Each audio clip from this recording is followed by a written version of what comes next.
ನಮಸ್ತೆ ವೀಕ್ಷಕರೇ, ಶುಭೋದಯ. ವಿಶೇಷ ನೇರ ಪ್ರಸಾರ ಜ್ಯೋತಿಷ ಕಾರ್ಯಕ್ರಮ ಬೃಹತ್ ಜಾತಕಂಗೆ ತಮ್ಮೆಲ್ಲರಿಗೂ ಆತ್ಮೀಯ ಸ್ವಾಗತ. ನಾನು ಮಂಜರಿ ಹೊಂಬಾಳಿ. ಈ ದಿನ ಪಂಚಾಂಗದ ವಿಚಾರಗಳನ್ನು, ದ್ವಾದಶ ರಾಶಿಗಳ ಫಲಾನುಫಲಗಳನ್ನು, ಜೊತೆಗೆ ನವರಾತ್ರಿಯ ವಿಶೇಷ ಆಚರಣೆ ನಡೀತಿರೋದ್ರಿಂದ ನವರಾತ್ರಿಯ ಕುರಿತಾದಂತಹ ಸಾಕಷ್ಟು ಧಾರ್ಮಿಕ ಚಿಂತನೆಯ ವಿಚಾರಗಳನ್ನು ಗುರುಗಳಿಂದ ತಿಳಿದುಕೊಳ್ಳೋಣ. ಕಾರ್ಯಕ್ರಮದಲ್ಲಿ ಖ್ಯಾತ ಜ್ಯೋತಿಷಿಗಳು, ಧಾರ್ಮಿಕ ಆಧ್ಯಾತ್ಮಿಕ ಚಿಂತಕರು ಶ್ರೀ ಆಚಾರ್ಯ ಗುರುಜಿಯವರು ನಮ್ಮೊಟ್ಟಿಗಿದ್ದಾರೆ. ಅವರನ್ನ ಕಾರ್ಯಕ್ರಮಕ್ಕೆ ಸ್ವಾಗತಿಸೋಣ. ಗುರುಗಳೇ ನಮಸ್ತೆ, ಕಾರ್ಯಕ್ರಮಕ್ಕೆ ಸ್ವಾಗತ. ನಮಸ್ತೆ. ಅಸ್ಮದ್ ಗುರುಭ್ಯೋ ನಮಃ. ಅಖಂಡ ಮಂಡಲಾಕಾರಂ ವ್ಯಾಪ್ತಂ ಯೇನ ಚರಾಚರಂ ತತ್ಪದಂ ದರ್ಶಿತಂ ಯೇನ ತಸ್ಮೈ ಶ್ರೀ ಗುರವೇ ನಮಃ. ಆಪದಾಮಪಹರ್ತಾರಂ ಧಾತಾರಂ ಸರ್ವಸಂಪದಾಂ ಲೋಕಾಭಿರಾಮಂ ಶ್ರೀರಾಮಂ ಭೂಯೋರ್ಭೂಯೋ ನಮಾಮ್ಯಹಂ. ಮನೋಜವನ್ ಮಾರುತತುಲ್ಯ ವೇಗಂ ಜಿತೇಂದ್ರಿಯಂ ಬುದ್ಧಿಮತಾನ್ ವರಿಷ್ಠಂ ವಾತಾತ್ಮಜನ್ ವಾನರ್ಯೂಥ ಮುಖ್ಯಂ ಶ್ರೀರಾಮಧೂತಂ ಶಿರಸಾ ನಮಾಮಿ. ಜೈ ಶ್ರೀಮನ್ನಾರಾಯಣ. ಎಸ್ ವೀಕ್ಷಕರೇ, ಮೊದಲನೇದಾಗಿ ಈ ದಿನದ ಪಂಚಾಂಗ ಹೇಗಿದೆ ಗುರುಗಳಿಂದ ತಿಳಿದುಕೊಳ್ಳೋಣ. ಗುರುಗಳೇ, ತಿಥಿರ್ವಿಷ್ಣುಸ್ತಥಾವಾರೋ ನಕ್ಷತ್ರಂ ವಿಷ್ಣುರೇವ ಚ ಯೋಗಶ್ಚ ಕರ್ಣಂ ಚೈವ ಸರ್ವಂ ವಿಷ್ಣುಮಯಂ ಜಗತ್ತು. ತಿಥಿ, ವಾರ, ನಕ್ಷತ್ರ, ಯೋಗ ಮತ್ತು ಕರ್ಣಗಳನ್ನು ನಾವು ಪಂಚಾಂಗಗಳು ಅಂತ ಹೇಳ್ತೀವಿ. ಈ ಪಂಚಾಂಗಗಳನ್ನು ಯಾರು ದಿನನಿತ್ಯವೂ ಕೂಡ ಪಠಣವನ್ನು ಮಾಡ್ತಾರೆ, ಹಾಗೆ ಶ್ರವಣವನ್ನು ಮಾಡ್ತಾರೆ. ಅದರಿಂದ ಅನೇಕ ಫಲ ಸಿಗುವಂಥದ್ದಾಗುತ್ತೆ. ಆ ದಿನ ಕೂಡ ಅಭಿವೃದ್ಧಿ ಆಗುವಂಥದ್ದು ನೋಡ್ಬೋದು. ಈ ದಿನ ಪಂಚಾಂಗವನ್ನು ನೋಡೋಣ. ವಿಶ್ವಾವಸುನಾಮ ಸಂವತ್ಸರ, ದಕ್ಷಿಣಾಗಿನ ಶರದೃತು, ಆಶ್ವೀಜ ಮಾಸ. ಆಶ್ವೀಜ ಮಾಸದ ಶುಕ್ಲ ಪಕ್ಷ ಚತುರ್ಥಿ, ಉಪರಿಯಾಗಿ ಪಂಚಮಿ ಬಂದಿರುವಂಥದ್ದು. ಈ ದಿನ ಶುಕ್ರವಾರ. ವಿಶಾಖ ನಕ್ಷತ್ರ, ವಿಷ್ಕಂಭ ಯೋಗ, ವಿಷ್ಟಿಕರಣವನ್ನು ನಾವು ಈ ದಿನ ಪಂಚಾಂಗಗಳಲ್ಲಿ ತಿಳ್ಕೊಳ್ಬೋದು ಅಂತ.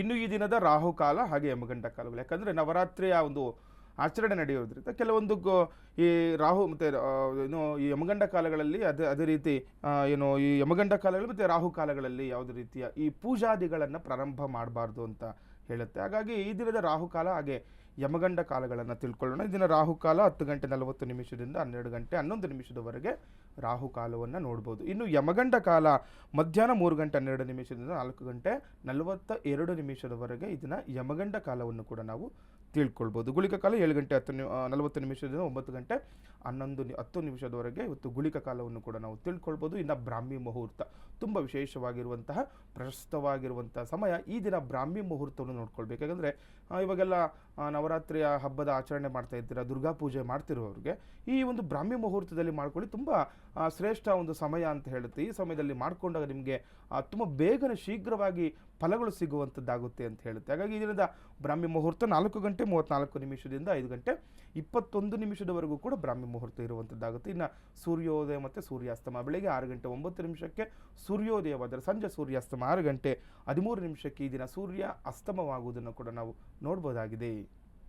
ವೀಕ್ಷಕರೇ, ಪಂಚಾಂಗದ ವಿಚಾರ ಹೇಗಿದೆ ಗುರುಗಳಿಂದ ತಿಳಿದುಕೊಂಡಿದ್ದೇವೆ. ಇನ್ನು ದ್ವಾದಶ ರಾಶಿಗಳ ಫಲಾನುಫಲ ಕಾರ್ಯಕ್ರಮದಲ್ಲಿ ನೀವು ಕೂಡ ಕರೆ ಮಾಡಬಹುದು. ನಿಮಗೆ ಯಾವುದೇ ಪ್ರಶ್ನೆಗಳಿದ್ರು, ಯಾವುದೇ ಸಮಸ್ಯೆಗಳಿದ್ರು ಗುರುಗಳ ಬಳಿ ನೇರವಾಗಿ ಮಾತನಾಡಿ ಪರಿಹಾರಗಳನ್ನು ಕಂಡುಕೊಳ್ಳಬಹುದಾಗಿದೆ. ಕರೆ ಮಾಡಿದಾಗ ನೀವು ಹುಟ್ಟಿದಂತಹ ದಿನಾಂಕ, ಹುಟ್ಟಿದ ಸ್ಥಳ ಹಾಗೂ ಹುಟ್ಟಿದ ಸಮಯವನ್ನು ತಿಳಿಸಬೇಕಾಗತ್ತೆ. ಇನ್ನು ಅದ್ಯಾವುದೂ ಗೊತ್ತಿಲ್ಲದೆ ಇದ್ದರೆ ಕವಡೆ ಶಾಸ್ತ್ರದ ಮೂಲಕ ನೀವು ಉತ್ತರಗಳನ್ನು ಪಡಿಬಹುದಾಗಿದೆ.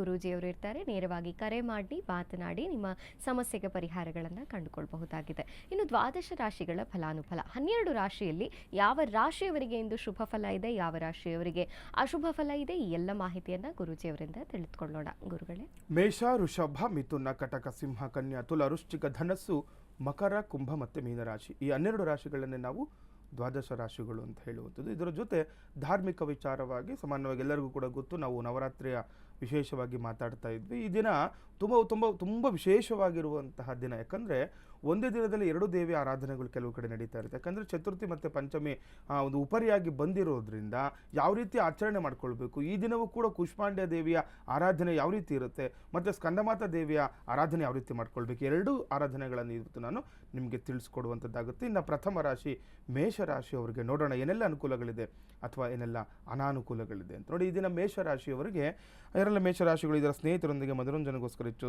ಸಮಯ ಕಳೆಯುವಂಥ ಸಾಧ್ಯತೆ ಇದೆ ಅಂತ ಹೇಳ್ತಾ ಇದೆ. ಯಾಕಂತಂದರೆ ಹಬ್ಬದ ದಿನ ಮತ್ತು ಸ್ವಲ್ಪ ರಜಾ ದಿನಗಳು ಕೂಡ ಇರೋದ್ರಿಂದ ಮೇಷರಾಶಿಯವರಿಗೆ ನಿಮ್ಮ ಸ್ನೇಹಿತರೊಟ್ಟಿಗೆ ಎಲ್ಲಾದರೂ ಪ್ರವಾಸ ಹೋಗಲಿಕ್ಕೆ ಅಥವಾ ಒಳ್ಳೆಯ ಒಂದು ಸಮಯವನ್ನು ಕಳೀಲಿಕ್ಕೂ ಕೂಡ ಶುಭಪ್ರದ ಅಂತ ಕೇಳುತ್ತೆ. ಯಾಕಂದರೆ ಒಳ್ಳೆಯ ಸ್ನೇಹಿತರಿಂದನೂ ಕೂಡ ಎಷ್ಟೋ ನಮಗೆ ಅನುಕೂಲಗಳಾಗುವಂಥದ್ದು ನಾವು ನೋಡ್ತಾ ಇರ್ತೀವಿ. ಹಾಗಾಗಿ ಅಂತ ನಿಮ್ಮ ಸ್ನೇಹ ಬಳಗದಲ್ಲಿ ಕೂಡ ತುಂಬ ವಿಶೇಷವಾಗಿರುವಂತಹ ಒಂದು ಆಸಕ್ತಿ ಹೆಚ್ಚಾಗುವಂಥದ್ದು, ಅವ್ರ ಜೊತೆ ಒಂದು ಒಡನಾಟ ಹೆಚ್ಚಾಗುವಂಥದ್ದು, ಅದರಿಂದ ಅನುಕೂಲಗಳಾಗುವಂಥದ್ದು, ಒಳ್ಳೆಯ ಸಮಯವನ್ನು ಕೂಡ ಈ ದಿನ ಕಳೆಯುವಂಥದ್ದು ಮೇಷರಾಶಿಯವರಿಗೆ ಅನುಕೂಲಗಳಿದೆ.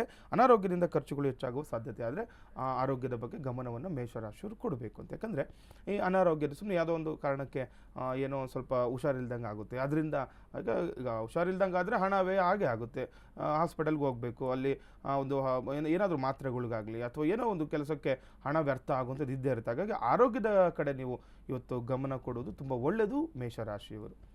ಇನ್ನು ವೃಷಭ ರಾಶಿಯವರಿಗೆ ಈ ದಿನ ನೋಡಿದಾಗ ಈ ದಿನ ಮಾನಸಿಕ ನೆಮ್ಮದಿ ಕಳೆದುಕೊಳ್ಳುವ ಸಾಧ್ಯತೆ ಹೆಚ್ಚು ಅಂತ. ವೃಷಭ ರಾಶಿಯವ್ರಿಗೆ ತಿಳ್ಕೊಂಡ್ಬಿಡಿ, ಮಾನಸಿಕ ನೆಮ್ಮದಿ ಅಂತಂದರೆ ನೋಡಿ, ಯಾವುದೋ ಒಂದು ಏನೋ ಮಾಡ್ತಾ ಇರ್ತೀರಾ ಅಥವಾ ಯಾರೋ ಬಂದು ಏನೋ ಹೇಳ್ತಾರೆ ನಿಮ್ಗೆ, ಇದರಿಂದ ಏನಾಗುತ್ತೆ ಕೆಲವೊಂದು ಮಾನಸಿಕವಾಗಿ ಕುಗ್ಗಿ ಹೋಗುವಂಥದ್ದು. ಸುಮ್ಮನೆ ಮನಸ್ಸಿಗೆ ಇಷ್ಟ ಆಗಲ್ಲ, ಯಾರೋ ಹೇಳ್ಬಿಡ್ತಾರೆ, ಅದರಿಂದ ಬೇಜಾರು ಮಾಡ್ಕೊಂಡು ಬಿಡ್ತೀರಾ, ಅದರಿಂದ ಕೆಲವೊಂದು ಕೆಲಸಗಳು ಅತಂತ್ರ ಆಗಿಬಿಡುತ್ತೆ ಅಂತ ಹೇಳ್ತಾರೆ. ಹಾಗಾಗಿ ಸ್ವಲ್ಪ ಏನು ಜಾಸ್ತಿ ಚಿಂತೆ ಮಾಡೋ ಅವಶ್ಯಕತೆ ಇಲ್ಲ, ತಲೆ ಕೆಡಿಸ್ಕೊಬಿಡಿ. ಯಾವುದೇ ವಿಚಾರವನ್ನು ಮನಸ್ಸಿಗೆ ಹಾಕ್ಕೊಳ್ಳೋದನ್ನು ಬಿಡಿ, ಮುಂದಿನ ದಿನಗಳಲ್ಲಿ ಅನುಕೂಲಗಳನ್ನು ಪಡ್ಕೊಳ್ತೀರಾ ಅಂತ. ಇನ್ನು ಯಾವುದೇ ವ್ಯವಹಾರ ಮಾಡುವಾಗ ಕೂಡ ವೃಷಭ ರಾಶಿಯವರು ಎಚ್ಚರಿಕೆಯಿಂದ ಇರಬೇಕು. ನೋಡಿ, ಏನಾದರೂ ಒಂದು ವ್ಯವಹಾರ ಇತ್ತು ಅಂದರೆ ಇವತ್ತು, ಯಾಕಂದರೆ ಕೆಲವೊಂದು ಹೇಳ್ತಾ ಇರ್ತಾರೆ ಇವತ್ತು ಪಂಚಮಿ ದಿನ ಒಳ್ಳೆ ದಿನ ಇರುತ್ತೆ, ಶುಕ್ರವಾರ ಏನಾದರೂ ನಾವು ಮಾಡ್ಕೊಳ್ಳೋಣ ಅಂತ ತುಂಬ ಆಸೆಯಿಂದ ಆಸಕ್ತಿಯಿಂದ ಇರ್ತೀರ, ಅದು ಒಳ್ಳೆಯದೇ, ಶುಭಪ್ರದ ಅದು. ಆದರೆ ಸ್ವಲ್ಪ ಏನಾದರೂ ವ್ಯವಹಾರ, ಈಗ ನೋಡಿ ಏನೋ ಒಂದು ಸೈಡ್ ತಗೊಳ್ಳೋದು ದೊಡ್ಡ ವ್ಯವಹಾರನೇ, ಅದು ತುಂಬ ದಿವಸನ ಕನಸು ಕೊಟ್ಕೊಂಡಿರ್ತೀರ, ಎಷ್ಟೋ ದಿನ ಹಣವನ್ನು ಸಂಗ್ರಹಣೆ ಮಾಡಿರ್ತೀರ, ಒಂದು ಸೈಡ್ ತೊಗೊಳ್ಲಿಕ್ಕೋಸ್ಕರ ಏನೋ ಎಷ್ಟೆಲ್ಲ ಕಷ್ಟಗಳು ಬಿಟ್ಟಿರ್ತೀರ ನೋಡಿ. ಆ ರೀತಿ ಇದ್ದಾಗ ನೋಡಿ, ಏನೋ ಒಂದು ವ್ಯವಹಾರ ಮಾಡುವಾಗ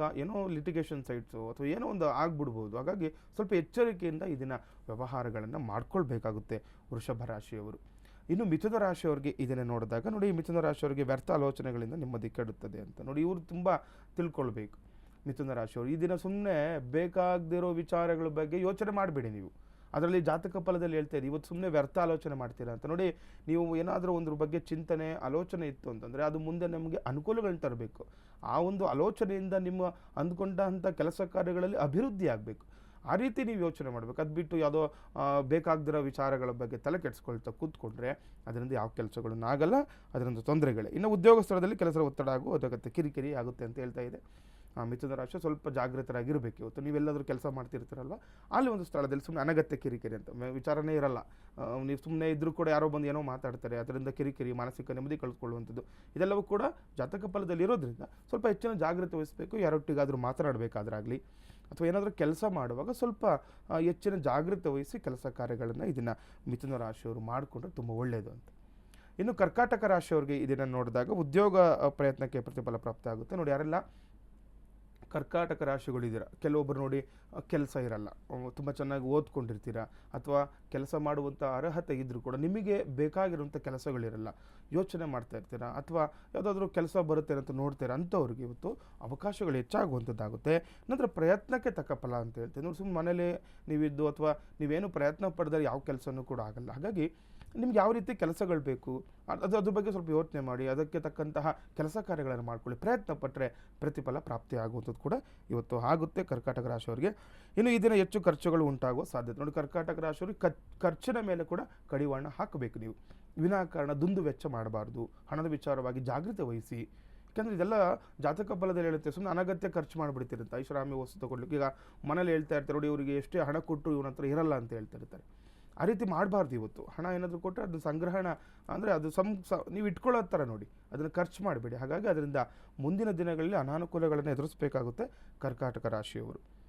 ಇನ್ನು ಸಿಂಹರಾಶಿಯವರಿಗೆ ಈ ದಿನ ನೋಡಿದಾಗ ಹೆಚ್ಚು ಖರ್ಚುಗಳು ಉಂಟಾಗುತ್ತದೆ. ನೋಡಿ, ಸಿಂಹರಾಶಿಯವ್ರಿಗೂ ಕೂಡ ಖರ್ಚಿನ ಬಗ್ಗೆ ಹೇಳ್ತಾ ಇದ್ದಾರೆ. ಹಾಗಾಗಿ ಈ ಸಿಂಹರಾಶಿಯವರು ಕೂಡ ಹಣದ ವಿಚಾರವಾಗಿ ತುಂಬ ಜಾಗ್ರತೆ ವಹಿಸಬೇಕು ಅಂತ. ದೂರದ ಪ್ರಯಾಣ ಮತ್ತು ಮನೋರಂಜನೆಗೋಸ್ಕರ ಸಮಯ ಕಳೆದಿದ್ದೀರಿ ಅಂತ ಕೂಡ ಸಿಂಹರಾಶಿಯವ್ರಿಗಿರೋದು. ನೋಡಿ, ಎಲ್ಲಾದರೂ ಹೊರಗಡೆ ಹೋಗುವಂಥ ಸಂದರ್ಭ, ಯಾಕಂದರೆ ಸಾಮಾನ್ಯವಾಗಿ ಈಗ ವೀಕೆಂಡ್ ಆಗಿರೋದ್ರಿಂದ ಎಲ್ಲರಿಗೂ ಕೂಡ ರಜಾ ದಿನಗಳು ಕೂಡ ಇರೋದ್ರಿಂದ, ದಸರಾ ನಡೀತಿರೋದ್ರಿಂದನೂ ಕೂಡ ಕೆಲವೊಂದು ನೀವು ಪ್ರಯಾಣ ಮಾಡುವಂಥ ಅವಕಾಶಗಳು ಕೂಡ ಇರುತ್ತೆ. ಅದರಿಂದನೂ ಕೂಡ ಅನುಕೂಲ ಅಂತ ಹೇಳ್ತಿದೆ. ಮನೋರಂಜನೆಗೋಸ್ಕರನೋ ಅಥವಾ ಕೆಲವೊಬ್ರು ನೋಡಿ ಎಲ್ಲೋ ಮನೆಗೆ ಇರ್ತೀರ, ಬೇಜಾರಲ್ಲಿ ಇರ್ತೀರ, ಸೊ ಹೊರಗಡೆ ಹೋಗ್ಬೇಕಂತ ಅನ್ನೋದು ಮನಸ್ಸಿಗೆ ಬಂತು ಅಂದರೆ ನೀವು ಹೊರಗಡೆ ಹೋಗ್ಬೋದು. ಅದರಿಂದ ಅನುಕೂಲಗಳು ಆಗುತ್ತೆ. ತುಂಬ ಮಾನಸಿಕವಾಗಿ ಕೂಡ ನಿಮಗೆ ನೆಮ್ಮದಿ ಸಿಗುವಂಥದ್ದು ಸಿಂಹರಾಶಿಯವ್ರಿಗೆ ಈ ದಿನ ನೋಡ್ಬೋದು. ಇನ್ನು ಕನ್ಯಾ ರಾಶಿಯವ್ರಿಗೆ ಈ ದಿನ ನೋಡಿದಾಗ ಸಣ್ಣ ಪುಟ್ಟ ಸಮಸ್ಯೆಗಳು ಹೊರತು ಇಡೀ ದಿನ ನೆಮ್ಮದಿಯಾಗಿರ್ತೀರ. ಕನ್ಯಾ ರಾಶಿಯವ್ರಿಗೆ ಒಳ್ಳೆ ದಿನ, ನೆಮ್ಮದಿಯ ದಿನವನ್ನು ಕಳಿತೀರಾ ಅಂತ. ಸಣ್ಣ ಪುಟ್ಟ ಸಮಸ್ಯೆಗಳಿದ್ದೇ ಇರುತ್ತೆ ಯಾವುದಾದ್ರೂ. ಈಗ ನೋಡಿ, ಒಬ್ಬ ಮನುಷ್ಯ ಅಂತ ಬಂದಾಗ ಬೆಳಗ್ಗೆ ಎದ್ದಾಗಲಿಂದನೂ ಕೂಡ ಸಂಜೆ ಸಾಯಂಕಾಲ ಮಲಗೋವರೆಗೂ ಕೂಡ ಒಂದಲ್ಲ ಒಂದು ರೀತಿ ಏನಾದರೂ ಒಂದು ಸಮಸ್ಯೆ ಬರುತ್ತೆ. ಅದನ್ನೆಲ್ಲ ನಿಭಾಯಿಸೋದೇ ನಮ್ಮ ಕರ್ತವ್ಯ ಆಗಿರುತ್ತೆ. ಹಾಗಾಗಿ ಆ ರೀತಿ ಏನೇ ಬಂದರೂ ಕೂಡ ಇವತ್ತು ನೆಮ್ಮದಿಯಿಂದ ಇರುವಂತಹ ದಿನ ಅಂತ ಹೇಳ್ತಾ ಇದೆ. ಉದ್ಯೋಗದ ಪ್ರಯತ್ನಕ್ಕೆ ಪ್ರತಿಫಲ ಕೂಡ ಉಂಟಾಗುತ್ತೆ. ನೀವು ಏನಾದರೂ ಕೆಲಸದ ಬಗ್ಗೆ ಆಲೋಚನೆ ಮಾಡ್ತಾ ಇದ್ದರೆ ಅದಕ್ಕೂ ನಿಮಗೆ ಇವತ್ತು ಪ್ರತಿಫಲ ಸಿಗುತ್ತೆ. ಶುಭ ದಿನ ಅಂತಲೂ ಕೂಡ ಹೇಳ್ಬೋದು ಇವತ್ತು ಕನ್ಯಾ ರಾಶಿಯವರಿಗೆ. ಇನ್ನು ತುಲಾ ರಾಶಿಯವರಿಗೆ ಇದನ್ನು ನೋಡಿದಾಗ ಹಣ ಉಳಿತಾಯ ಮತ್ತು ಹೂಡಿಕೆ ಹೆಚ್ಚು ಗಮನ ಕೊಡ್ತೀರಾ ಅಂತ ನೋಡಿ. ತುಲಾ ರಾಶಿಯವರು ತುಂಬ ಒಳ್ಳೆ ಯೋಚನೆ ಮಾಡ್ತೀರಂತೆ ನೋಡಿ. ಇವತ್ತು ಹಣ ಉಳಿತಾಯ ನೋಡಿ, ಯಾರೇ ಆಗಲಿ ಹಣ ಉಳಿತಾಯ ಮಾಡುವಂಥ ಯೋಚನೆ ಅವ್ರ ಮನಸ್ಸಲ್ಲಿ ಬಂತು ಅಂತಂದರೆ ಅದು ತುಂಬ ಒಳ್ಳೆಯ ವಿಚಾರ, ತುಂಬ ಒಳ್ಳೆಯ ಒಂದು ಸೂಚನೆ ಅಂತ, ಮುನ್ಸೂಚನೆ ಅದು ಅಂತ. ಯಾಕಂದರೆ ಎಷ್ಟೋ ಈಗ ದುಡ್ಡು ಬಂದರೆ ಕೆಲವರು ಹೇಳ್ತಾರೆ ಕೈಯಲ್ಲಿ ದುಡ್ಡು ಬಂದರೆ ಗುರುಗಳಲ್ಲಿ ನಿಲ್ತಾ ಇಲ್ಲ ಅಂತ. ಆದರೆ ಅದು ನಿಲ್ತಾ ಇಲ್ಲ, ನೀವು ಮಾಡೋದು ಅದು ನಿಲ್ಲೋದಲ್ಲ ಅದು. ಯಾಕೆಂದರೆ ನಮ್ಮ ಮನಸ್ಸಿಗೆ ಬಿಟ್ಟಿರುತ್ತೆ ಅದು. ನಾವು ಯಾವಾಗ ಉಳಿತಾಯ ಇರುತ್ತೆ ನಾವು ಯೋಚನೆ ಮಾಡ್ತೀವಿ, ನಮ್ಮ ಯೋಚನಾ ಒಂದು ಮಾರ್ಗವನ್ನು ಬದಲಾವಣೆ ಮಾಡ್ತೀವಿ, ಅಲ್ಲಿಂದ ನಮ್ಮ ಜೀವನ ಕೂಡ ಬದಲಾವಣೆ ಆಗುವಂಥದ್ದಾಗುತ್ತೆ. ಇನ್ನು ಕೆಲಸದಲ್ಲಿ ಹೆಚ್ಚು ಒತ್ತಡ, ಮಾನಸಿಕ ಕಿರಿಕಿರಿ ಉಂಟಾಗುವಂಥದ್ದು. ಯಾರೆಲ್ಲ ತುಲಾ ರಾಶಿಯವರು ಎಲ್ಲಾದರೂ ವರ್ಕ್ ಮಾಡ್ತಾ ಇರ್ತಾರೆ ಅಲ್ಲಿ ಸ್ವಲ್ಪದ ಒತ್ತಡದ ವಾತಾವರಣ, ಕಿರಿಕಿರಿಯ ವಾತಾವರಣ, ತುಂಬ ಕಷ್ಟ ಆಗುತ್ತೆ ಕೆಲಸ ಮಾಡಲಿಕ್ಕೆ ಇವತ್ತು. ಆ ರೀತಿಯಲ್ಲಿ ಇರುತ್ತೆ. ಅದನ್ನು ನೋಡಿಕೊಂಡು ನೀವು ಕೆಲಸ ಕಾರ್ಯಗಳನ್ನ ಇದನ್ನು ತುಲಾ ರಾಶಿಯವರು ಮಾಡ್ಕೊಳ್ಬೇಕು. ಇನ್ನು ವೃಶ್ಚಿಕ ರಾಶಿಯವ್ರಿಗೆ ನೋಡಿದಾಗ ಮನೆಗೆ ಸಂಬಂಧಿ ಆಗಮನ ಆಗುವಂಥ ವೃಶ್ಚಿಕ ರಾಶಿಯವ್ರಿಗೆ ಚೆನ್ನಾಗಿದೆ ಇವತ್ತು. ಯಾರೋ ನಿಮ್ಮ ಸಂಬಂಧಿಕರು ಮನೆಗೆ ಬರುವಂಥದ್ದಾಗುತ್ತೆ. ಇನ್ನು ಮಕ್ಕಳಿಂದ ಕೂಡ ನೆಮ್ಮದಿ ಸಿಗುವಂಥದ್ದು ನೋಡಿ. ಮಕ್ಕಳಿಂದ ಏನೋ ಒಂದು ಒಳ್ಳೆಯ ವಿಚಾರಕ್ಕೆ ಒಂದು ಒಳ್ಳೆಯ ದಿನವನ್ನು ಕಳೀತೀರ, ನೆಮ್ಮದಿ ಆಗುತ್ತೆ. ಸ್ನೇಹಿತರೊಂದಿಗೆ ಸಮಯ ಕಳೀತೀರ. ಆರೋಗ್ಯದ ಸಮಸ್ಯೆ ಕೂಡ ಉಂಟಾಗುತ್ತೆ, ಆರೋಗ್ಯದ ಕಡೆ ಗಮನ ಕೊಡಿ. ಆದರೆ ಎಲ್ಲ ಚೆನ್ನಾಗಿದೆ, ಸ್ನೇಹಿತರೊಂದಿಗೆ ಒಳ್ಳೆ ದಿನ ಕಳೀತೀರ, ಮಕ್ಕಳ ಜೊತೆ ಚೆನ್ನಾಗಿದೆ. ಯಾರೋ ಒಬ್ಬರು ಸ್ನೇಹಿತರು ಬರ್ಬೋದು ಮನೆಗೆ, ಅಥವಾ ಸಂಬಂಧಿಕರು ಬರ್ಬೋದು. ಆದರೆ ಸ್ವಲ್ಪ ಆರೋಗ್ಯದ ಬಗ್ಗೆ ಸ್ವಲ್ಪ ಕೊಂಚ ನೀವು ಅದ್ರ ಕಡೆ ಗಮನ ಕೊಟ್ಟರೆ ಎಲ್ಲವೂ ಕೂಡ ಶುಭ ಇವತ್ತು ವೃಶ್ಚಿಕ ರಾಶಿಯವ್ರಿಗೂ ಕೂಡ.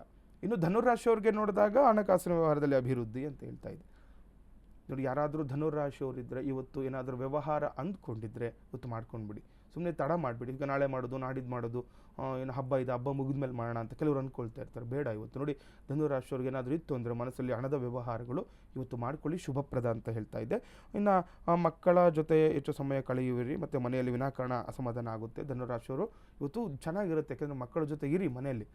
ಯಾಕೆಂದರೆ ಒಂದು ಕುಟುಂಬದಲ್ಲಿ ಎಲ್ಲರ ಜೊತೆ ನಾವು ಇದ್ದಾಗ ತುಂಬ ಚೆನ್ನಾಗಿರುತ್ತೆ. ಆದರೆ ಸ್ವಲ್ಪ ಅಸಮಾಧಾನಗಳು ಆಗ್ಬೋದು, ಅದನ್ನೆಲ್ಲ ನೀವು ತಪ್ಪಿಸ್ಬೇಕು.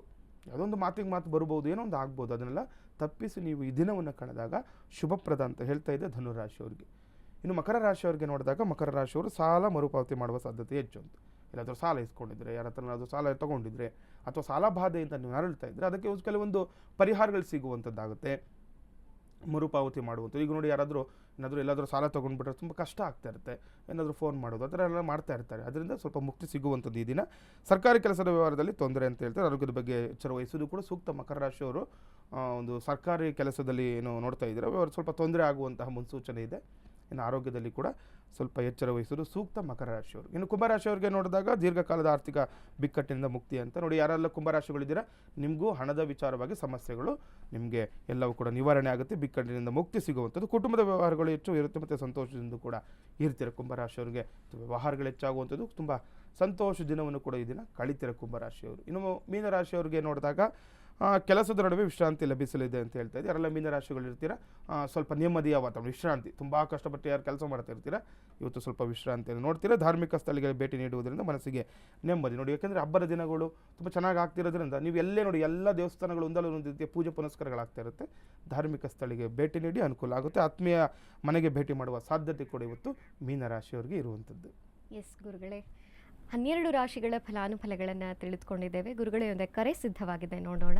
ನಮಸ್ಕಾರ, ನಿಮ್ಮ ಹೆಸರು? ನಮಸ್ತೆ ಮೇಡಮ್. ನಿಮ್ಮ ಹೆಸರು? ಮಂಜುನಾಥ್ ಅಂತ ಮೇಡಮ್. ಎಲ್ಲಿಂದ ಕರೆ ಮಾಡ್ತಿದ್ದೀರಾ? ಬೆಂಗಳೂರಿಂದ ಮೇಡಮ್. ಯಾರ ಬಗ್ಗೆ ಕೇಳಬೇಕಿತ್ತು? ನನ್ನ ಬಗ್ಗೆನೇ ಮೇಡಮ್. ಹೇಳಿ, ನೀವು ಹುಟ್ಟಿದ ದಿನಾಂಕವನ್ನು ತಿಳಿಸಿ. Madam 27/7/1979 madam. 27/7/1997. 79 ಮೇಡಮ್. 1979. ಓಕೆ. ಹುಟ್ಟಿದ ಸಮಯ ಗೊತ್ತಿದೆಯಾ? ಹೇಳಿ ಮೇಡಮ್. ನಾನು 4:45 PM ಮೇಡಮ್. 4:45 PM. ಓಕೆ. ಹುಟ್ಟಿದ ಸ್ಥಳ? ಬೆಂಗಳೂರು ಮೇಡಮ್. ಬೆಂಗಳೂರು. ಓಕೆ. ನಿಮ್ಮ ಪ್ರಶ್ನೆ ಏನೇ ಇದ್ರೂ ಗುರುಗಳ ಜೊತೆ ನೇರವಾಗಿ ಮಾತನಾಡಿ. ನಮಸ್ತೆ. ನಮಸ್ತೆ ಗುರುಜಿ. ನಮಸ್ತೆ, ಹೇಳಿ. ಗುರುಜಿ, ನಾನು ಒಂದು ಪ್ರೈವೇಟ್ ಕಂಪ್ನಿಯಲ್ಲಿ ವರ್ಕ್ ಮಾಡ್ತಾ ಇದ್ದೀನಿ. ಅಂದ್ರೆ ಒಂದು 4-5 years ಇಂದ ಸೇಮ್ ಕಂಪ್ನಿಯಲ್ಲಿ ವರ್ಕ್ ಮಾಡ್ತಾ ಇದ್ದೆ. ಈಗ ಸಡನ್ ಆಗಿ ನನಗೆ ಮೈಸೂರಿಗೆ ಟ್ರಾನ್ಸ್ಫರ್ ಕೊಟ್ಬಿಟ್ರು ವಿತೌಟ್ ಇನ್ಫಾರ್ಮೇಶನ್. ಹೋಗ್ಬೇಕಾ ಬೇಡವಾ, ಬಂದ್ಲಾ ಇಲ್ಲ ಬೇರೆ ಕಡೆ ಟ್ರೈ ಮಾಡ್ಲಾ ಅನ್ನೋದು ಮಾಡ್ತಾ ಇದ್ದೀನಿ. ಯಾಕಂದ್ರೆ ಉದ್ಯೋಗದ ಬಗ್ಗೆ ನೋಡ್ತಾ ಇದ್ದೀರಾ? ಈಗ ಇಲ್ಲಿರೋದು ಬೇರೆ ಕಡೆ ನಿಮಗೆ ಕಳಿಸ್ತಾ ಇದ್ದಾರಾ? ಹೌದು, ಮೈಸೂರಿಗೆ ಅಲ್ಲಿ ಪ್ರಾಬ್ಲಮ್ ಇದೆ, ನೀವು ಹೋಗಿ ಅಂತ ಹೇಳಿ ವಿತೌಟ್ ಇನ್ಫಾರ್ಮೇಶನ್ ಅವರು ನನಗೆ ಮೇಲ್ ಕಳಿಸಿದ್ದಾರೆ. ನೋಡಿ, ಕೆಲಸದ ವಿಚಾರವಾಗಿ ನೋಡಿದಾಗ ನೋಡಿ ನಾವು ತುಂಬ ವಿಶೇಷವಾಗಿರುವಂಥ ಮಾಹಿತಿ ನಿಮಗೆ, ಯಾಕಂದರೆ ಕೆಲಸದಲ್ಲಿ ನೀವು ನೋಡ್ತಾ ಇದ್ದೀರಿ ಒಂದು ಕುಜ ದೋಷ, ಮತ್ತು ಏನು ಹೇಳ್ತಾರೆ ನಾವು ಈ ಕೆಲಸದ ವಿಚಾರವಾಗಿ ನಾವು ರಾಹು ಮತ್ತು ಕುಜ ನಿಮಗೆ ಈ ಒಂದು 2-3 ವರ್ಷಗಳಿಂದ ಕೂಡ ಕೆಲವೊಂದು ತೊಂದರೆಗಳು ಕೊಡ್ತಾರೆ. ಯಾಕಂದರೆ ರಾಹು ಭುಕ್ತಿಯಲ್ಲಿ ಈಗ ಕುಜ ದಶೆ ನಡೀತಿರೋದ್ರಿಂದ, ಕುಜ ದಶೆಯಲ್ಲಿ ರಾಹು ಭುಕ್ತಿ ಇರೋದ್ರಿಂದ ಏನಾಗುತ್ತೆ, ಕೆಲಸ ಬದಲಾವಣೆ ಆಗುವಂಥದ್ದಾಗುತ್ತೆ. ಆದರೆ ಏನು ಜಾಸ್ತಿ ನೀವು ಚಿಂತೆ ಮಾಡೋ ಅವಶ್ಯಕತೆ ಇಲ್ಲ.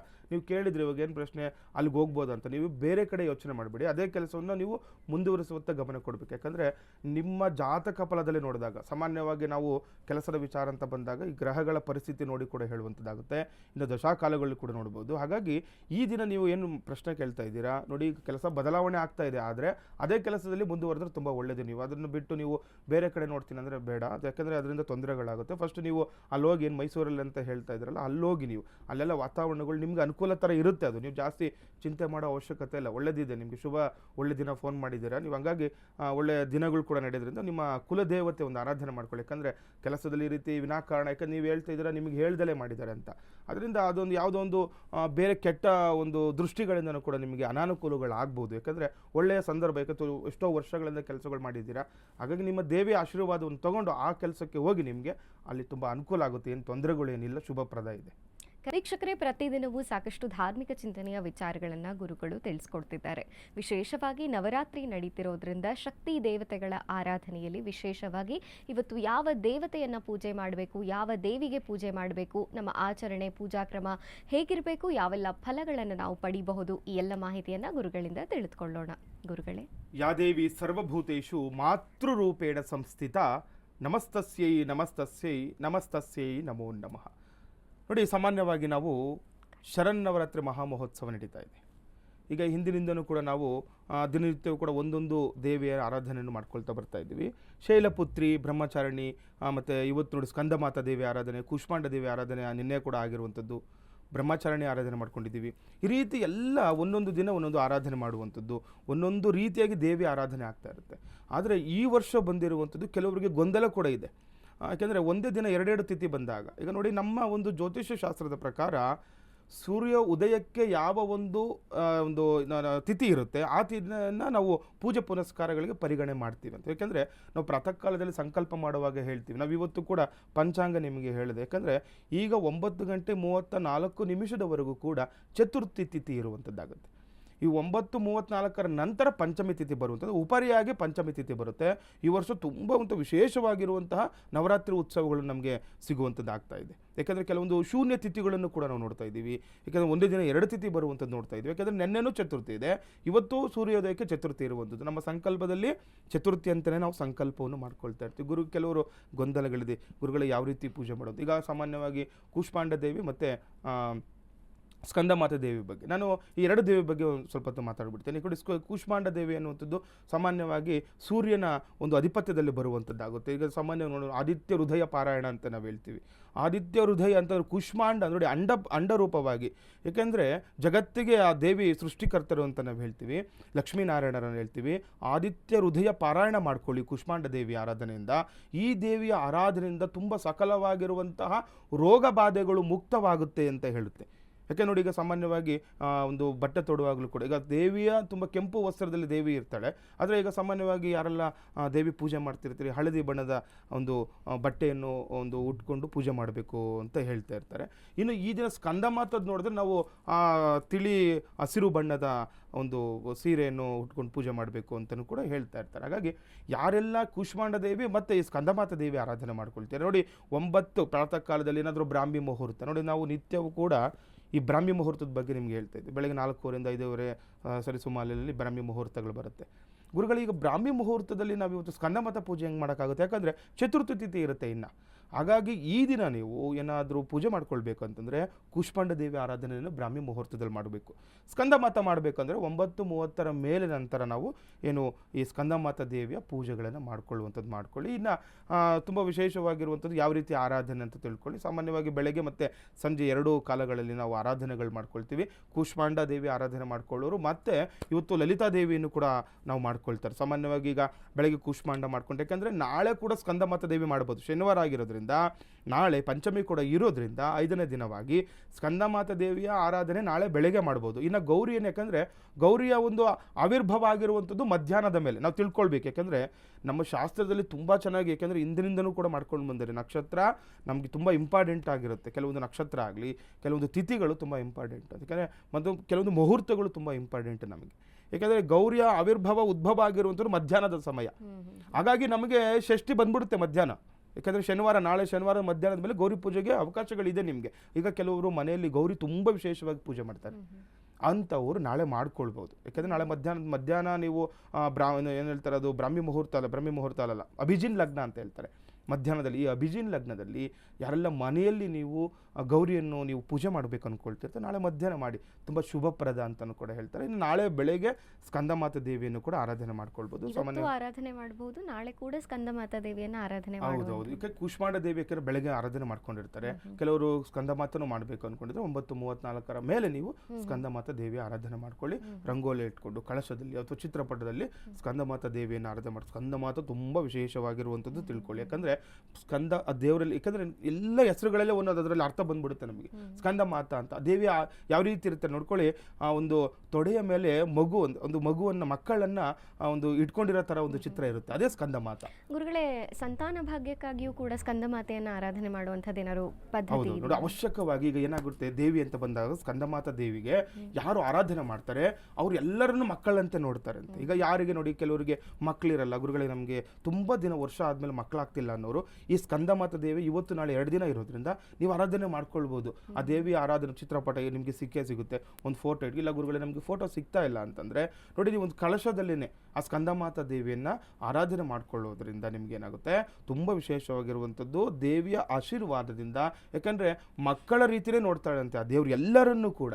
ಯಾಕಂದರೆ ಒಂದು ತಾಯಿ ಮಕ್ಕಳನ್ನ ಯಾವ ರೀತಿ ಸಲಹಿಸ್ತಾಳಲ್ವಾ, ಅಂದರೆ ಏನಂತೇಳಿ ಸಲಹುತ್ತಾಳೆ ಅಂತ ಹೇಳ್ತಾರೆ. ಯಾಕಂದರೆ ಆ ದೇವಿ ಯಾವ ರೀತಿ ತಾಯಿ ನಮ್ಗೆ ಆಶೀರ್ವಾದ ಮಾಡ್ತಾರೆ, ಅದೇ ರೀತಿ ಸ್ಕಂದಮಾತಾ ದೇವಿ ನಮ್ಮೆಲ್ಲರಿಗೂ ಕೂಡ ಆಶೀರ್ವಾದ ಫಲದಿಂದ ಏನಾಗುತ್ತೆ, ನಮಗೆ ಮನೆ ಅಭಿವೃದ್ಧಿ ಆಗುವಂಥದ್ದು ಪ್ರಥಮವಾಗಿ. ನೋಡಿ, ಯಾರ ಮನೆಯಲ್ಲಿ ಸ್ಕಂದಮಾತಾ ದೇವಿ ಆರಾಧನೆ ಆಗುತ್ತೆ, ಮಕ್ಕಳಲ್ಲಿ ಕೆಲವೊಬ್ಬರು ಏನೋ ನೋಡಿ, ಮಕ್ಕಳಿಗೆ ಏನೋ ಆರೋಗ್ಯ ಸಮಸ್ಯೆ ಇರುತ್ತೆ, ಗುರುಗಳಿಗೆ ಮಕ್ಕಳು ದಿನ ಅಳ್ತಾ ಇರ್ತಾರೆ, ತುಂಬ ಹಠ ಮಾಡ್ತಾ ಇರ್ತಾರೆ ಅಂಥವ್ರಾಗಲಿ, ಅಥವಾ ಮಕ್ಕಳಿಲ್ಲ ಅನ್ನುವಂಥವ್ರಾಗಲಿ, ಇವರೆಲ್ಲರೂ ಕೂಡ ಪೂಜೆ ಮಾಡ್ಕೊಳ್ಳೋದ್ರಿಂದ ಸ್ಕಂದಮಾತಾ ದೇವಿಯ ಅನುಗ್ರಹಕ್ಕೆ ಆಶೀರ್ವಾದಕ್ಕೆ ಪಾತ್ರರಾಗ್ತಾರೆ ಅಂತ. ಮತ್ತೆ ತುಂಬ ವಿಶೇಷವಾಗಿರುವಂಥದ್ದು ಮಾನಸಿಕವಾಗಿ ದೃಢರಾಗ್ತಾರೆ ಅಂತ. ಆ ರೀತಿ ಇರುವಂಥದ್ದು. ಇದಕ್ಕೆ ಏನು ನೈವೇದ್ಯ ಮಾಡಬೇಕಂದ್ರೆ ನೋಡಿ, ಸ್ಕಂದಮಾತಾ ದೇವಿಗೆ ಏನೂ ಇಲ್ಲ, ಬಾಳೆಹಣ್ಣು ತುಂಬ ವಿಶೇಷ ಅಂತ. ಸಾಮಾನ್ಯವಾಗಿ ಎಲ್ಲರೂ ಕೂಡ ಹೇಳ್ತಾ ಇರ್ತಾರೆ, ಬಾಳೆಹಣ್ಣ ನೈವೇದ್ಯ ಮಾಡಬೇಕು, ಬಾಳೆಹಣ್ಣಿಗೆ ಸಂಬಂಧಪಟ್ಟಂತಹ ತಿಂಡಿ ತಿನಿಸುಗಳು ಅದರಿಂದ ಮಾಡುವಂತಹ ಪಾಯಸ ಆಗ್ಬೋದು. ಕೆಲವರು ಬಾಳೆಹಣ್ಣಿನಿಂದ ಕೂಡ ಪಾಯಸಗಳನ್ನು ಮಾಡ್ತಾರೆ, ಪಾಯಸ ಮಾಡುವಂಥದ್ದು. ಅಥವಾ ನೀವು ಯಾವುದೇ ಆಗಲಿ ಬಾಳೆಹಣ್ಣಿನಿಂದ ಬರುವಂತಹ ಎಲ್ಲ ಪ್ರಸಾದಗಳನ್ನು ದೇವಿಗೆ ತುಂಬ ಪ್ರೀತಿಯಾಗಿರುತ್ತೆ. ಆ ರೀತಿ ಮಾಡಿ ಸಾಯಂಕಾಲದಲ್ಲಿ ಸಾಮಾನ್ಯವಾಗಿ ಎಲ್ಲ ದುರ್ಗಾದೇವಿತೂ ಅಷ್ಟೇ, ಸಾಯಂಕಾಲದಲ್ಲಿ ಆರತಿ ತುಂಬ ವಿಶೇಷ. ಆರತಿಗಳನ್ನು ಮಾಡಿ ತುಪ್ಪದ ದೀಪವನ್ನು ಮುಂದೆ ಇಟ್ಟು ಹಚ್ಚಿ ಸಾಯಂಕಾಲ ಯಾರಿಗಾದರೂ ಬಾಗಿನ ಕೊಡುವಂಥದ್ದು, ಅಥವಾ ಏನೋ ಒಂದು ಪ್ರಸಾದ. ಈಗ ಏನು ನೀವು ಬಾಳೆಹಣ್ಣುಗಳನ್ನು ದಾನ ಮಾಡೋದ್ರಿಂದ ಕೂಡ ನಿಮಗೆ ಫಲ ಸಿಗುತ್ತೆ, ಸ್ಕಂದಮಾತಾ ದೇವಿಯ ಅನುಗ್ರಹ ಆಶೀರ್ವಾದ ಸಿಗುವಂಥದ್ದು ಕೂಡ ಆಗುತ್ತೆ. ಇನ್ನು ಕೂಷ್ಮಾಂಡ ದೇವಿ ವಿಚಾರಕ್ಕೆ ಬಂದಾಗ ನಾನು ಆವಾಗಲೇ ಹೇಳಿದೆ ಆದಿತ್ಯ ಹೃದಯ ಅಂತ. ಯಾಕೆಂದರೆ ಲಕ್ಷ್ಮೀನಾರಾಯಣ ರೂಪವಾಗಿ ನೋಡಿ, ನಾನು ಪ್ರಥಮ ದಿನದಿಂದ ಕೂಡ ನಾವು ಹೇಳ್ಕೊಂಬರ್ತಿದ್ವಿ, ದುರ್ಗಾ ಅಂತಂದರೆ ಲಕ್ಷ್ಮೀ ಸರಸ್ವತಿ ದುರ್ಗಿ 3 ಸ್ವರೂಪಿಣಿ ಆಗಿರ್ತಾರೆ ದುರ್ಗಾದೇವಿ ಅಂತ. ಯಾಕಂದರೆ ಶಕ್ತಿ ದೇವತೆ, ಲಕ್ಷ್ಮೀ ಸರಸ್ವತಿ ಶಕ್ತಿ ಅಂತ. ಯಾಕಂದರೆ ನೋಡಿ, ನಮಗೆ ಶಕ್ತಿನೂ ಬೇಕು, ಹಣನೂ ಬೇಕು, ಜ್ಞಾನನೂ ನಮಗೆ ತುಂಬ ಇಂಪಾರ್ಟೆಂಟು. ನಾವು 3 ದಿನ ದುರ್ಗಾ ರೂಪೆಗೆ ಆರಾಧನೆ ಮಾಡಿದ್ರೆ, 3 ದಿನ ಲಕ್ಷ್ಮೀ ರೂಪೆ, 3 ದಿನ ಸರಸ್ವತಿ ರೂಪವಾಗಿ ಆರಾಧನೆ ಮಾಡ್ತೀವಿ ಅಂತ ಹೇಳ್ತಾ ಇದ್ದೆ. ಇವಾಗ ಲಕ್ಷ್ಮಿಯ ಸ್ವರೂಪವಾಗಿ ನಾವು ಕೂಷ್ಮಾಂಡ ದೇವಿಯನ್ನು ನೋಡಿದಾಗ ಯಾರಿಗೆ ಮನೆಯಲ್ಲಿ ಆರೋಗ್ಯ ಸಮಸ್ಯೆ, ಯಾಕೆಂದರೆ ಸೂರ್ಯನಾರಾಯಣ ಅಂತ ಹೇಳ್ತೀವಿ, ಈಗ ಅಧಿಪತ್ಯ ವಹಿಸಿರುವಂಥದ್ದು ಸೂರ್ಯ. ಯಾಕೆಂದರೆ ನಾವು ಆದಿತ್ಯ ನವಗ್ರಹಗಳಲ್ಲಿ ಸೂರ್ಯಗ್ರಹ ರಾಜಗ್ರಹ ಅಂತ ಹೇಳ್ತೀವಿ. ಯಾವುದೇ ರೀತಿ ಆರೋಗ್ಯ ಸಮಸ್ಯೆಗಳಿಂದನೂ ಕೂಡ ಮುಕ್ತಿ ಕೊಡುವಂಥದ್ದಾಗುತ್ತೆ. ಮತ್ತು ಏನಾದರೂ ಈ ಕೆಲವೊಬ್ಬರು ಗೌರ್ಮೆಂಟ್ ಕೆಲಸ ಗುರುಗಳೇ ಆಗ್ತಾ ಇಲ್ಲ, ತುಂಬ ಕಷ್ಟ ಆಗ್ತಾ ಇದೆ, ಅಥವಾ ಯಾವುದೋ ಒಂದು ಗೌರ್ಮೆಂಟಿನ ಏನೊಂದು ನಮ್ಗೆ ಬರಬೇಕಾಗಿರೋ ಪರಿಹಾರಗಳು ಬರ್ತಾ ಇಲ್ಲ, ಆ ರೀತಿ ಇರುವವರು, ಅಥವಾ ರಾಜಕೀಯವಾಗಿ ಯಾರು ಮುನ್ನುಗ್ಗಬೇಕು ಅಂದ್ಕೊಳ್ತಾ ಇರ್ತಾರೆ, ಅಂಥವ್ರಿಗೂ ಕೂಡ ಈ ಕೂಷ್ಮಾಂಡ ದೇವಿಯ ಆರಾಧನೆಯಿಂದ ಅನುಕೂಲ ಆಗುವಂಥದ್ದು ಕೂಡ ಆಗುತ್ತೆ. ಈ ದಿನ ಕೂಷ್ಮಾಂಡ ದೇವಿಯನ್ನು ಆರಾಧನೆ ಮಾಡ್ಕೊಳ್ಳಿ, ಜೊತೆಯಲ್ಲಿ ಸ್ಕಂದಮಾತಾ ದೇವಿಯನ್ನು ಕೂಡ ಆರಾಧನೆ ಮಾಡ್ಕೊಳ್ಳೋದ್ರಿಂದ ತುಂಬ ಶುಭಪ್ರದ ಆಗುವಂಥದ್ದಾಗುತ್ತೆ. ದೇವಿಯ ಕೃಪೆಗೆ ಎಲ್ಲರೂ ಕೂಡ ಪಾತ್ರ ಆಗುವಂಥದ್ದು ಕೂಡ ಆಗುತ್ತೆ.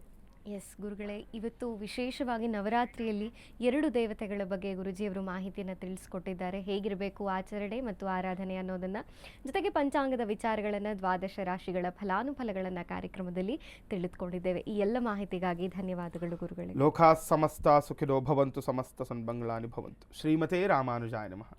ವೀಕ್ಷಕರೇ, ಇದಾಗಿತ್ತು ಈ ಹೊತ್ತಿನ ವಿಶೇಷ ನೇರ ಪ್ರಸಾರ ಜ್ಯೋತಿಷ್ಯ ಕಾರ್ಯಕ್ರಮ ಬೃಹತ್ ಜಾತಕಂ. ಮತ್ತೆ ಮುಂದಿನ ಸಂಚಿಕೆಯಲ್ಲಿ ಭೇಟಿಯಾಗೋಣ. ನೋಡ್ತಾ ಇರಿ ಅಶ್ವವೇಗ ಸುದ್ದಿವಾಹಿನಿ. ಇದು ಸತ್ಯಾನ್ವೇಷಣೆಯ ಓಟದಲ್ಲಿ.